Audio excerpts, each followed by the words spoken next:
சேது, தமிழ் 2 பேருமே சேர்ந்து போறாங்க. மறு வீட்டுக்கு போகும்போதே அப்படியே பட்டாசெல்லாம் வெடிக்கிறாரு. வெச்ச உடனே "என்னது இது?" அப்படின்னு சொல்லிட்டு சேது கேட்குறாரு.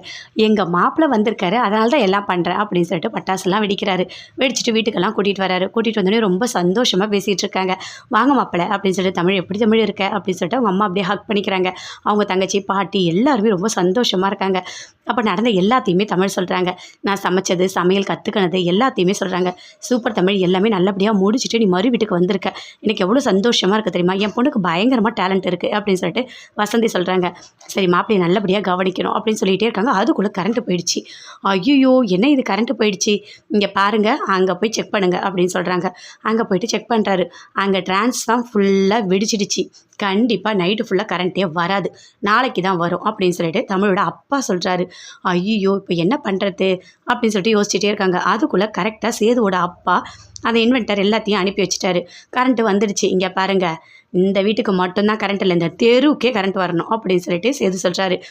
அதை கேட்டோடனே ஊர் மக்கள் எல்லாருமே வராங்க. "என்ன மாப்பிள்ள, நீங்கள் வந்தோடனே எங்கள் தெருவுக்கே கரண்ட் வந்துடுச்சு, ரொம்ப சந்தோஷமாக இருக்குது. இப்படி ஒரு மாப்பிள்ளை கிடைக்கிறதுக்கு தமிழ் கொடுத்து வச்சுருக்கணும்." அப்படின்னு சொல்லிட்டு ஊர் மக்கள் எல்லாருமே சொல்கிறாங்க.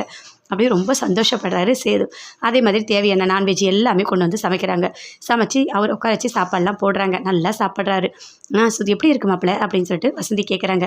"உங்கள் கைப்பக்குவத்தை சொல்லணுமா என்ன? ரொம்ப நல்லா இருக்குது. மீன் வறுவல், மீன் குழம்பு எல்லாமே சூப்பராக இருக்குது. இதே மாதிரி தமிழும் சமைச்சா இன்னும் நல்லாயிருக்கும்." அப்படின்னு சொல்லிட்டு சேது சொல்கிறாரு. "சீக்கிரமாக நான் கற்றுக்குறேங்க, கொஞ்சம் டைம் கொடுங்க." அப்படின்னு சொல்லிட்டு தமிழ் சொல்கிறாங்க. "சரி சரி, அதெல்லாம் கண்டிப்பாக நீ கற்றுப்ப." அப்படின்னு சொல்லிட்டு சேது சொல்கிறாரு. "எனக்கு ரொம்ப சந்தோஷமாக இருக்குங்க. நீங்கள் கரண்ட்டு ஊருக்கே கொடுத்துருக்கீங்க, எவ்வளோ பெரிய விஷயம் தெரியுமா?" அப்படின்னு சொல்லிட்டு தமிழ் சொல்கிறாங்க. "இதில் என்ன தமிழ் இருக்குது? மனசு இருந்தால் போதும், எல்லாமே பண்ணலாம்." அப்படின்னு சொல்லிட்டு சேது சொல்கிறாரு. "இல்லை, இந்த ஊரில் இருக்கவங்க எல்லாருமே உங்களை புகழ்ந்தது எனக்கு எப்படி இருந்தது தெரியுமா? ரொம்ப சந்தோஷமாக இருந்தது." அப்படின்னு சொல்லிட்டு தமிழ் சொல்கிறாங்க. "சரி விடு தமிழ், அதெல்லாம் ஒரு பெரிய விஷயமா?" அப்படின்னு சொல்லிட்டு சேது சொல்கிறாரு. "என்னதான் இருந்தாலும் மாப்பிள்ளை ரொம்ப பெருந்தன்மை தான், எதையுமே பெருசாக எடுத்துக்க மாட்டார்." அப்படின்னு சொல்லிட்டு தமிழோட அப்பா சொல்கிறார்.